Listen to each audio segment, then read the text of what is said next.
오늘의 설교 주제는 어디에서 살아야 하는가입니다. 저는 이번 몇 주 동안 이렇게 교우님들하고 이야기를 나누면서 이런 질문을 받게 되었습니다. 세상에서 잘 살면 잘 살고 재림 때 또 재림 때 준비 잘하면 되지 않을까요? 이런 질문들이 실은 몇 분들이 많이 얘기해 주셔가지고 어떻게 이 세상에서 살아가야 되는 것이 좋을까라는 주제로 오늘 말씀을 준비했습니다. 먼저 우리가 좀 시간상 좀 먼저 이 세상에서 살았던 한 예로서 저는 롯에 대한 이야기를 하기를 원합니다. 우리 롯은요 어떤 사람이었냐면 실은 아브라함의 조카였습니다. 근데 좀 안 좋은 일이 벌어져서 종들이 풀 뜯어먹는 거 가지고 막 싸웠어요. 그래가지고 서로 막 싸우다가 안 되겠다 해가지고 어떻게 됐어요? 네가 원하는 땅, 네가 먼저 우하면 내가 좌하고 내가 좌하면 우하겠다라고 얘기했을 때 이 롯이 바라본 곳이 어디였냐면요 소돔과 고모라라는 도시였어요. 그런데 소돔과 고모라가 너무나 죄악이 심해서 하나님께서 이 소돔과 고모라를 멸망시키려고 했었을 때 한 사건이 있게 됩니다. 이 가족들이 도망가야 되는데 실은 떠날 때 실은 못하지 말라고 천사가 명령했냐면 뒤를 돌아보지 말라라고 얘기했어요. 근데 성경은 뭐라고 얘기하고 있냐면 롯의 아내는 뒤를 돌아보았으므로 소금 기둥이 되었더라. 우리가 잘 아는 이야기 아닙니까? 그래서 이 교훈 속에서 롯이 재산과 어떤 이 도시에 대한 그것을 잊지 못하고 그가 저주를 받은 그 결과가 그의 생명을 잃었다는 내용을 우리는 바라보았습니다. 근데요 하나를 좀 더 봤으면 좋겠습니다. 왜냐하면 실은 롯이 먼저 소금 기둥 되기 전에 롯이 하나님께 부탁한 게 있었어요. 그것이 창세기 19장 19, 20절에 있는 말씀입니다. 한번 같이 읽겠습니다. 보소서 시작. 보소서 저 성읍은 도망하기에 가깝고 작기도 하오니 나를 그곳에서 도망하게 하소서. 이 작은 성읍이 아니니까 내 생명이 보존되리이다. 하나님은요 은혜로우신 하나님이십니다. 롯이 그 멸망당하고 있었을 때 하나님은 롯을 사랑하셔서 그를 도망쳐서 구원해 주시기 원했어요. 그래서 뭐라고 했냐면 산으로 도망가라고 얘기했어요. 근데 갑자기 롯이 뭐라고 했냐면 주님 잠시만요. 저기 보니까 자그마한 성읍이 있는데 저기에서 도망가게 살게 해주십시오. 이런 부탁을 합니다. 이게 큰 문제일까요? 실은 그 소돔보다 작은 도시, 조그만 이런 도시에서 사는 것이 뭐가 문제일까요? 그러나 주석은요 이 부분에 대해서 이렇게 설명합니다. 자신의 뜻과 생명을 주님의 손에 의심 없이 맡기고 전적으로 하늘의 사자를 의지하여야 하였다. 그러나 다른 많은 사람들처럼 그는 자신을 위하여 계획을 세우려고 하였다. 여기서 말한 도시는 나중에 소알이라고 불린 벨라였다. 그 도시는 소돔에서 몇 마일 떨어진 곳이었으며 소돔처럼 부패하였고 멸망당할 운명에 놓여 있었다. 그러나 롯은 이 성을 보존해 주시기를 간청하며 이것을 작은 요청이라고 애원하였다. 여러분, 롯은요 그가 도망하는 가운데서도 무엇을 놓치고 싶지 않았냐면 세상을 놓치고 싶지 않았습니다. 그 세상을 놓치고 싶지 않았을 때 그의 아내가 어떤 마음이 들었냐 하면 자꾸 지체하고 그리고 도시를 사랑하는 마음 속에서 첫 번째는 하나님의 약속을 불신하고 우습게 여기는 마음이 들었습니다. 그리고 그가 놓고 왔던 소돔에 있는 많은 것들을 포기하고 싶지 않았을 때 그녀는 뒤를 돌아봤습니다. 실은 우리가 세상을 사랑한다는 것은 실은 우리의 결론적으로 하나님에 대한 불신과 그리고 우리의 생명을 잃을 수 있는 큰 위험을 가지고 있다는 사실입니다. 하나님께서는요, 예수님께서는 이 땅에 오셔서 저희들에게 첫 번째 이적을 보여주셨는데 그 이적이 무엇이냐면 가나안의 혼인잔치에 대한 비유였습니다. 근데 이 가나안의 혼인잔치에 대한 비유 중에 이 포도주 사건이 무슨 사건이었냐면 마시면 마실수록 어땠습니까? 요한복음 2장 10절입니다. 한번 같이 한번 읽어볼까요? 말하되 시작. 말하되 사람마다 먼저 좋은 포도주를 내고 취한 후에 낮은 것을 내거늘 그대는 지금까지 좋은 포도주를 주었도다 하니라. 실은요 가나안의 혼인잔치 포도주는요 늘 언제나 부족해지면 좀 오래되고 쓴 포도주가 나왔습니다. 그래서 먹으면 뒤로 갈수록 무슨 맛이 나냐면 쓰고 맛없어요. 그래서 그게 정상인데 예수님이 주시는 포도주는 무슨 사건이었어요? 마시면 마실수록 더 좋아요. 예수님이 주시는 포도주는 너무 좋았습니다. 근데 그게 실은 예수님께서 우리에게 주신 한 메시지가 있었습니다. 그게 무엇이냐면 이 메시지입니다. 우리 주석 시대의 소망을 보면 이렇게 기록되어 있습니다. 세상이 공급하는 것은 눈을 즐겁게 하고 감각을 황홀하게 하지만 불만족하다는 것이 드러난다. 포도주는 쓴맛으로 변하고 즐거움은 우울로 변한다. 노래와 환락으로 시작하던 것이 피곤과 실증으로 끝을 맺는다. 그러나 예수께서 주시는 선물은 언제나 신선하고 새롭다. 여러분 뭐 공감하십니까? 제가 이렇게 좀 방문 다니고 좀 여러분들 좀 나이가를 지극히 드신 분들을 만나면 이 얘기를 많이 해주셔요. 많이 쾌락적으로 내가 좋아하는 거 살지만 저 외롭습니다. 저 슬픕니다. 이 얘기를 할 때 이 말씀이 생각이 납니다. 예수님이 이 포도주를 만드신 사건은 무슨 이유였냐면 세상의 포도주는 결국은 처음에는 맛있지만 뒤에 맛은 뭐예요? 씁니다. 우리의 인생의 쾌락은 이 세상은 결국은 우리에게 쓰고 비리고 비참함을 우리에게 안겨줍니다. 그런 예수님은 우리에게 무엇을 주시기 원하시냐면 자신의 생명수이신 예수 그리스도의 그 피를 우리에게 나눠주시기를 원하신다는 사실입니다. 왜냐하면 예수 그리스도께서는 우리에게 신선하고 늘 새로운 기쁨이 있기 때문입니다. 그러면 우리는 어떻게 해야 될까요? 세상을 등지면서 살아야 될까요? 그러나 우리는 성경을 통해서 예수님이 우리에게 어떠하신 분이신지를 이렇게 기록하고 있습니다. 우리 잘 아는 성경절 요한복음 3장 16절을 먼저 같이 읽겠습니다. 하나님이 시작. 하나님이 세상을 이처럼 사랑하사 독생자를 주셨으니 이는 그를 믿는 자마다 멸망하지 않고 영생을 얻게 하려 하심이라. 여러분 세상을 등져야 되지 않습니까? 근데 하나님이요 세상을 어떻게 했다라고 얘기하냐면 사랑했대요. 여러분 이 세상에 뭐가 좋다고 세상을 사랑합니까? 근데 하나님은 사랑하셔서 누구를 주셨습니까? 독생자이신 예수 그리스도를 주셨습니다. 여러분 예수님은 이 땅에 오셨을 때요 이 땅에 좋을 게 뭐가 있습니까? 그러나 저희들을 사랑하셔서 예수님이 이 땅에 오셨습니다. 그리고 예수님을 만나는 사람마다 무슨 일이 있었습니까? 기쁨과 희망의 변화가 일어났습니다. 예수님은 무엇이라고 얘기하냐면 세상을 사랑했다라고 얘기하고 그의 제자들에게 또한 이런 사명을 주셨습니다. 마태복음 28장 19절과 20절입니다. 같이 한번 읽어보겠습니다. 그러므로 시작. 너희는 가서 모든 민족을 제자로 삼아 아버지와 아들과 성령의 이름으로 침례를 베풀고 내가 너희에게 분부한 모든 것을 가르쳐 지키게 하라. 볼지어다 내가 세상 끝날까지 너희와 항상 함께 있으리라 하시니라. 예수님이 세상을 사랑하셨다고 말씀하시면서 제자들에게는 또 무엇하라고 그랬어요? 그러므로 너희는 어떻게 하라고요? 네, 제자를 사라. 그 앞에 뭐가 있어요? 가라. 여러분 예수님께서는요 우리에게 세상으로 어떻게 하라고 하셨냐면 세상 나쁘니까 어떻게 하지 가지 말라가 아니라 무엇하라고 그랬어요? 가라고 말씀하셨습니다. 우리가 실은 양면성을 다 가지고 있습니다.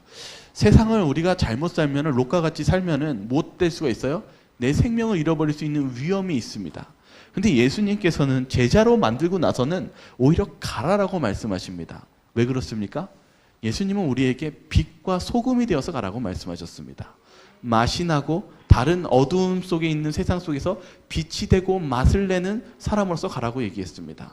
여러분 예수님과 제자는 같은 의미를 가지고 있습니다. 예수님은 이 땅에 오시면서 죄와 타협하셨습니까? 아니요. 오히려 죄와 타협하지 않으시면서 죄인들과 함께 식사하시고 그들을 어디로 이끄셨습니까? 하나님께 이끌으셨습니다. 우리는 주님께서 원하시는 그 방향이 무엇인지를 우린 다시 한번 봐야 됩니다. 주석은 그래서 이렇게 얘기하고 있습니다. 저들은 세상 사람들에게 그리스도의 품성을 대표하는 사람들이 되어야 할 것이었다. 제자들에게 무엇이 되어야 된다고요? 누구의 품성을 대표하는 사람이요? 네, 여러분 우리는 세상에 나아가는 것은 그리고 우리가 때로는 이 어두운 이 세상 속에 나아가야 되는 이유는요. 우리가 누구의 품성을 나타내야 됩니까? 네, 그리스도의 품성이요. 만약 우리가 그리스도의 품성을 나타내지 않는다면 우리는 오히려 그 세상에 갈 필요가 없습니다. 그러나 우리가 세상에 가야 되고 나타내야 되는 것은 바로 그리스도의 품성을 대표하기 때문입니다. 여러분, 그러한 우리가 세상으로 나아갔을 때 우리는 두려움을 느낍니다. 그리고 우리가 신앙한다는 것이 어렵다라고 생각을 할 때가 있습니다. 그러나 중언보감 357페이지에는 좀 우리에게 다른 이야기를 하고 있습니다. 우리 한번 이거 좀 길지만 같이 좀 읽도록 하겠습니다. 온전히 시작. 온전히 헌신한 영혼들에게는 그리스도를 섬기는 일이 고역이 아니다. 우리 구주께 순종하는 일은 이 생에서의 우리의 진정한 즐거움과 행복을 감소시키지 않고 오히려 우리의 품성을 세련되게 하고 향상시키는 능력을 갖게 한다. 성경에서 발견되는 고귀한 생명의 말씀을 매일 공부할 때 지력은 강화되고 천연계에 나타난 하나님의 장엄하고 영광스러운 업적에 대한 지식을 제공해 준다. 성경 말씀을 공부함으로써 우리는 순수한 행복을 가장 크게 누리는 삶에 대한 올바른 지식을 얻게 된다. 성경 말씀을 살펴온 자들은 언제나 사단의 유혹에 대한 방비를 갖추게 되고 모든 선한 일을 완전히 하게 되며 그들 속에 있는 소망의 까닭을 묻는 모든 사람들에게 대답할 준비를 갖추게 된다. 여러분, 하나님을 만나는 신앙은요, 어떤 재미가 없고 어떤 침묵이 있는 신앙이 아니라 오히려 우리의 신앙에 무엇을 줍니까? 기쁨을 줍니다. 세상이 줄 수 없는 또 다른 기쁨을 우리에게 주시겠다라고 약속하셨고, 그리고 그러한 일들이 반드시 우리에게 존재한다는 사실을 주님이 은혜의 양식을 또한 저 여러분들이 받아들이시기를 바랍니다. 문득 어떤 분이 세상이 참 재미있는데요 라는 질문을 했었을 때 제가 딱 어떤 장면이 생각나냐면 개미와 배짱이가 생각이 났습니다. 여러분이 개미와 배짱이 아십니까? 이 개미와 배짱이는 참 불공평한 것 같아요. 열심히 지금 떼안빛 있는데 개미들이 못하고 있습니까? 일하고 있는데 배짱이 뭐하고 있어요? 놀고 있어요. 음악과 함께 막 세상을 즐기는 것 같이 놀고 있어요. 우리에게 있어서 마치 신앙이 이 개미와 배짱이 같습니다. 어떻게 보면 신앙하는 사람들은 너무 막 열심히 일하면서 그냥 사는 것 같고, 배짱이는 아무것도 아니고 즐기다가 있는 것 같아요. 근데 이 개미와 배짱이의 결말이 어떻게 되는지 아십니까? 겨울이 왔을 때 배짱이가 어떻게 돼요? 네? 굶어 죽. 끝까지 안 보신 분들은 굶어 죽었다라고 끝내버리십니다. 근데 배짱이가 네? 개미한테 구걸했다고요? 네, 뭐 비슷하긴 한데 너무 비참하네요, 동화책이. 실은 배짱이가 양식이 없어서 거의 죽을 뻔하죠. 근데 어떻게 해요? 개미 문 앞에서 이렇게 개미들이 맛있게 식사하고 있는 걸 보면서 그리워하는데 개미가 어떻게 해줘요? 문을 열어주면서 우리 집에 같이 들어와서 밥을 먹자고 초대해주면서 개미와 배짱이가 행복하게 잘 살았다는 이야기입니다.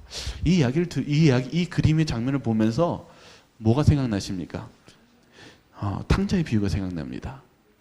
탕자가요, 아버지한테 재물 달라고 하면서 어떻게 합니까? 아버지를 떠나요. 내 행복이 아버지를 떠나고 내 마음대로 살 수 있다는 행복 속에 떠납니다. 그런데 여러분 잘 생각해 보시죠. 개미와 배짱이도 똑같아요.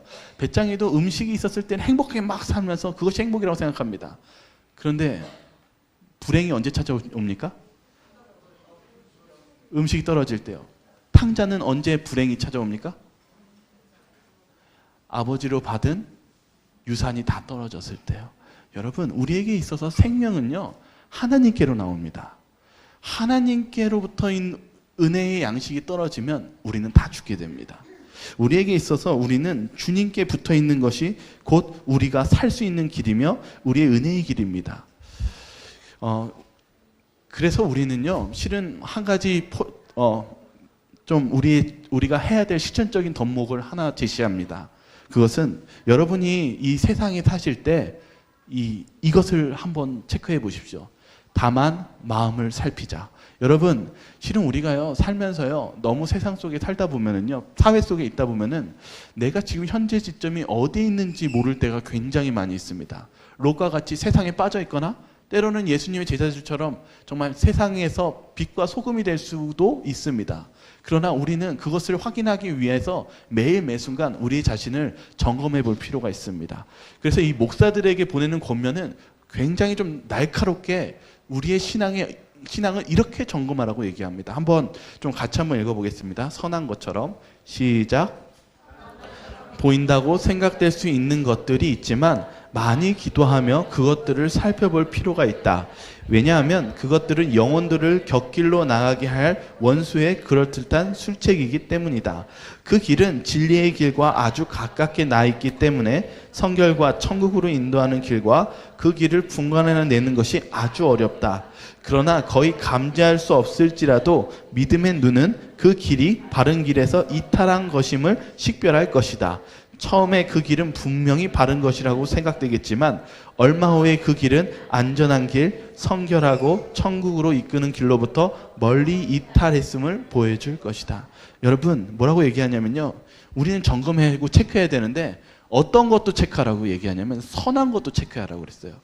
왜냐하면 사단은요, 아주 정교하고 집요하게 우리를 속이기 때문에 우리가 때로는 이것이 선한 일이라고 생각하는 것이 나중에는 무엇을 발견할 수 있습니까? 때로는 그것이 악한 것임을 우리는 발견할 수 있기 때문입니다. 우리는요, 우리의 매일의 삶 속에 내가 사는 이러한 결정이 하늘로 가든지 그렇지 않은지를 간절한 마음으로 기도하면서 우리의 신앙을 점검할 때 그제서야 우리는 바른 길로 설 수 있다는 사실입니다. 그래서 여러분들이 내가 세상에 있지만 세상 속에서 어떤 위치에 있는지 우리가 주님께 무릎 꿇고 기도하시는 그러한 저와 여러분 모두가 되시기를 간절히 바라겠습니다. 그 중에 이번 주에 한 책을 읽게 되었습니다. 그 책 이름은 끙끙 앓는 하나님입니다.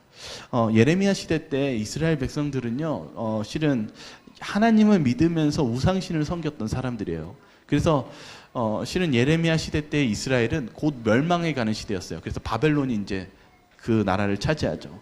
그때 예레미야를 하나님께서 부르십니다. 그래서 뭐라고 부르시냐면 예레미야 1장 17절 한번 같이 한번 읽어보겠습니다. 그러므로 시작. 그러므로 너는 내 허리를 동이고 일어나 내가 내게 명령한 바를 다 그들에게 말하라. 그들 때문에 두려워하지 말라. 내가 그들 앞에서 두려움을 당하지 않게 하리라. 하나님께서 이 예레미야를 이 밖으로 보내세요. 세상으로요. 그러면 여러분 마음속에 예레미야가 네 알겠습니다 라고 예스 했을까요? 아니면 노라고 했을까요? 노라고 하겠죠. 여러분, 이게 우리의 삶의 대부분의 모습들입니다. 하나님께 헌신하십시오. 아니면 주님을 밝히면서 주님 그리스도의 모본을 세상 사람들한테 보여주십시오라고 하면은 여러분 마음속에 드는 첫 번째 생각은 두려움입니다.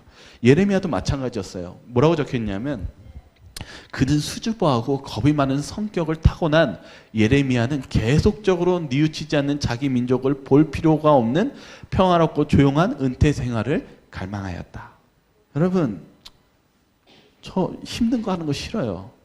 가면은 누군가 나한테 손가락질하고 잘 지냈던 사람과 못하는 거예요? 때로는 부딪히고 때로는 원수도 될 수 있는 거예요. 싫어요. 하기 싫은 것이죠. 근데 그러함 속에서 하나님은 뭐라고 약속하냐면 두려워하지 말고 나아가라. 내가 너를 구원해 주시겠다라고 말씀하고 계신다는 사실입니다. 여러분, 때로는 우리가 세상 밖으로 나가는 것은 좋은 일만 있는 게 아니라 대부분 힘들고 부딪히고 어려운 일이 있습니다. 그러함에도 하나님은 우리에게 그렇게 믿고 나아가라고 합니다. 왜 그럴까요? 실제적으로 예레미야는요, 많은 고난을 당합니다. 사람들 앞에 땅에 묻히기도 하고요, 뺨을 맞기도 하고, 때로는 묶여가지고 몽둥이로 매질을 당하기도 합니다. 그러함 속에서 얼마나 힘들었는지 예레미야가 이런 말을 해요. 한번 같이 한번 읽어볼까요? 내 생일이 시작. 내 생일이 저주를 받았다면 나의 어머니가 나를 낳던 날이 복이 없었다. 차라리 태어나지 말걸.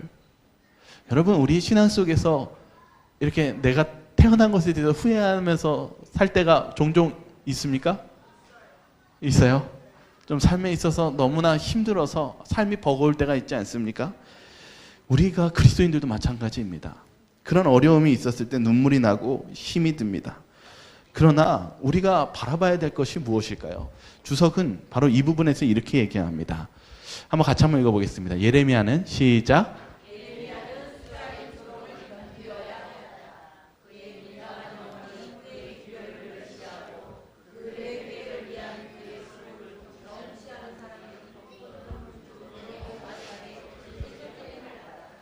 그는 이렇게 선언하였다. 나는 내 모든 백성에게 조롱거리 곧 종일토록 그들의 노랫거리가 되었도다. 그러나 충성스러운 선지자는 날마다 견딜 수 있는 힘을 얻었다. 여러분, 그리스도인이 뭐가 다르냐면요, 하나님께서 가라 하고 하셨던 그 말씀 속에는 어떠한 약속이 있습니까? 우리에게 다시금 일어날 힘과 용기를 주는 약속이 있었다는 사실입니다. 예레미야가 얼마나 많은 고생했습니까? 예레미야는 너무 수치스럽고 때로는 자신의 생명을 하나님께서 거둬주기를 원했습니다. 그리고 그 사람들의 놀림거리도 당했습니다. 그러나 마지막은 이렇게 적혀 있습니다. 충성스러운 선지자는 날마다 견딜 수 있는 힘을 얻었다. 여러분, 우리가 세상 밖에 나갈 때 여러분 걱정하시지 말아야 되는 첫 번째 사실은 하나님께서 견딜 수 있는 힘을 주신다는 사실입니다. 제가 몇 주 전에 한 구도자를 좀 방문해서 만나는 일이 있었습니다. 처음에 이렇게 잘 환영하다가 한 구도자가 얘기하는데 이제 한참 지나다 보니까 뭐가 자꾸 발견되냐면 이렇게 자신의 마음속에 자존심이 굉장히 센 걸 발견하게 됐습니다. 그래서 자신의 생각과 하나님의 말씀이 틀리기 시작하니까 갑자기 마음 문이 닫혀지고, 그리고 자신의 주장을 완곡하게 하면서 하나님의 말씀과 일치하지 않으면서, 그리고 오히려 공격하는 모습을 보게 되었습니다. 여러분, 이런 일들이 실은 목회자들은 많이 있습니다. 근데 그런 일들이 늘 있기는 있어도 항상 받을 때마다 뭘 느끼냐면 아파요.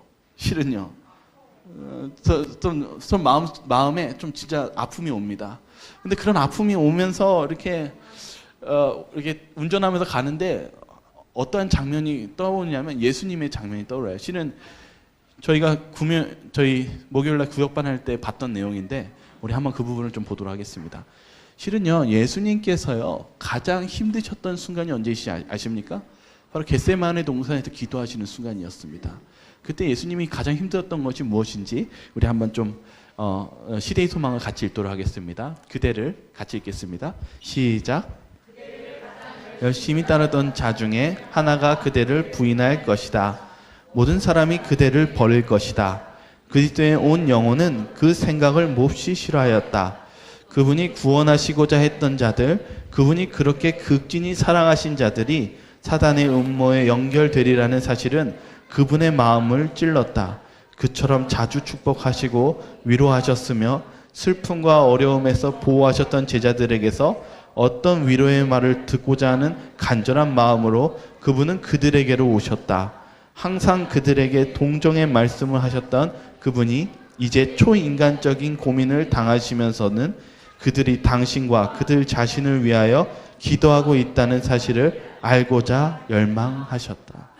예수님이요, 이 세상 이 십자가에 달려 돌아가시기 전에 너무 힘들었던 사실은요, 물론 십자가에서의 인류의 죄를 당하시는 것도 힘드셨지만 많은 사람들이 예수 그리스도의 십자가를 통해서 그분의 구원을 못하는 걸 보지 못하셨냐면 그분의 십자가를 통해서 구원받는 장면을 보시기 원하셨어요. 희망을 보시기 원했어요. 그래서 제자들이 예수님과 함께 기도했으면 예수님 고맙습니다, 이 한마디라도 들으셨다면 예수님은 큰 용기와 희망을 받으셨을 것입니다. 근데 예수님이 슬펐던 건 이것이었어요. 그들은 준비가 되지 않았어요. 예수님을 받아들이는 사람이 눈앞에 보이지 않으셨을 때 예수님이 좌절하셨다는 사실입니다. 여러분, 하나님도요 아픔이 있으십니다. 하나님도 좌절과 낙담을 느끼십니다. 어떨 때 느끼냐면 우리가 그리스도를 거절할 때입니다. 그럴 때 예수님도 아무런 희망을 이 세상에서 느끼지 못했을 때 예수님은 그러함에도 불구하고 무엇을 하셨습니까? 기도하셨습니다. 기도 한번 하시고 나서 일어나셨다가 피가 땀이 피가 나도록 기도하시다가 또다시 무엇하셨습니까? 기도하셨어요.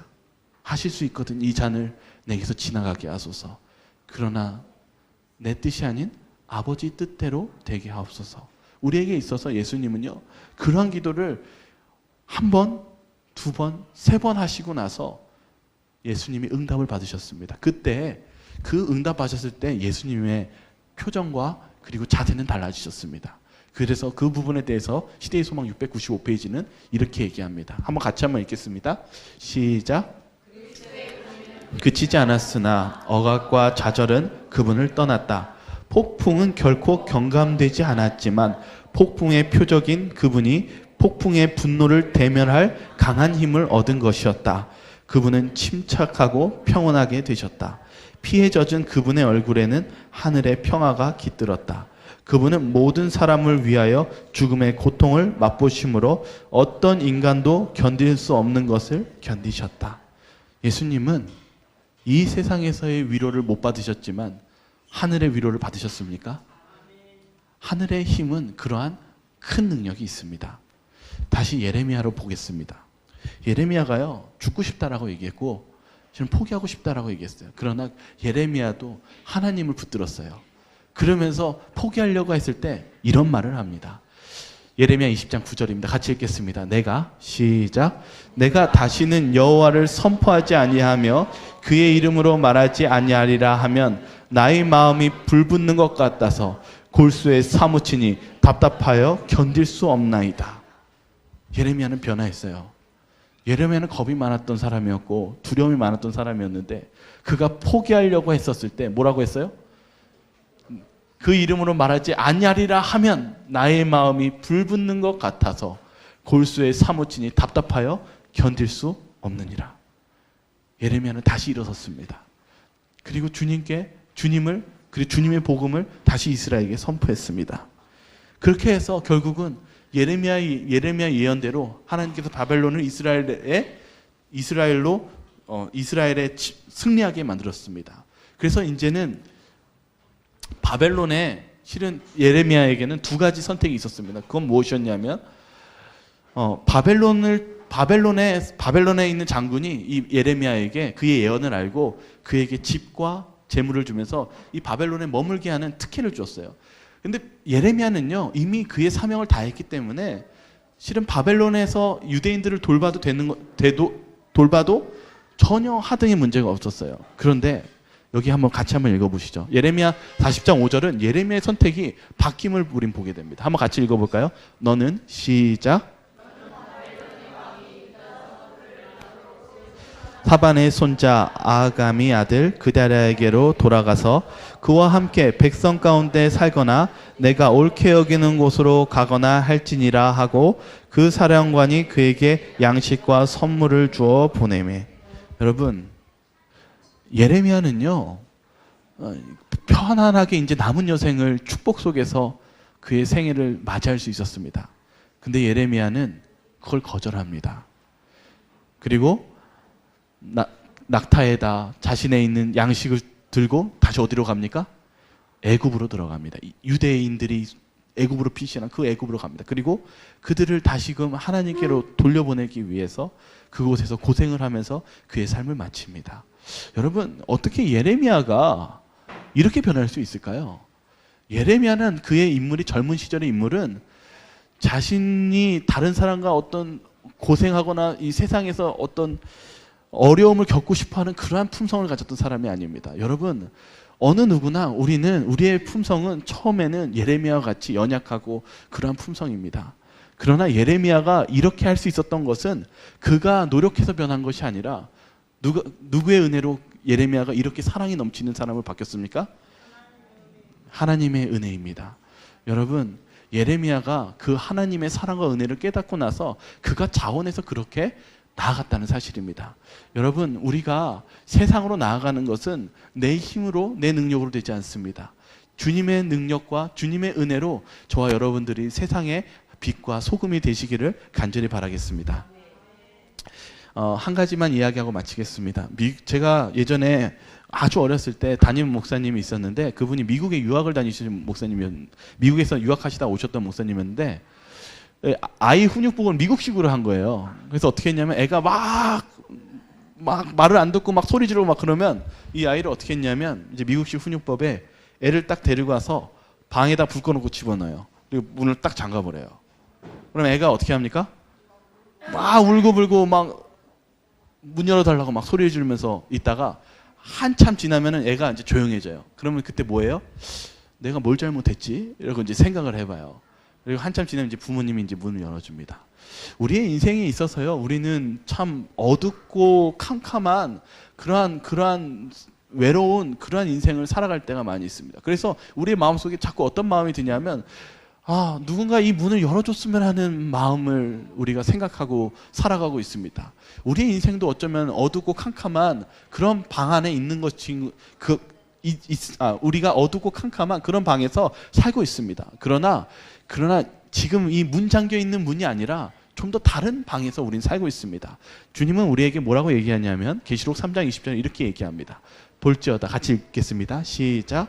볼지어다 내가 문 밖에 서서 두드리노니 누구든지 내 음성을 듣고 문을 열면 내가 그에게로 들어가 그와 더불어 먹고 그는 나와 더불어 먹으리라.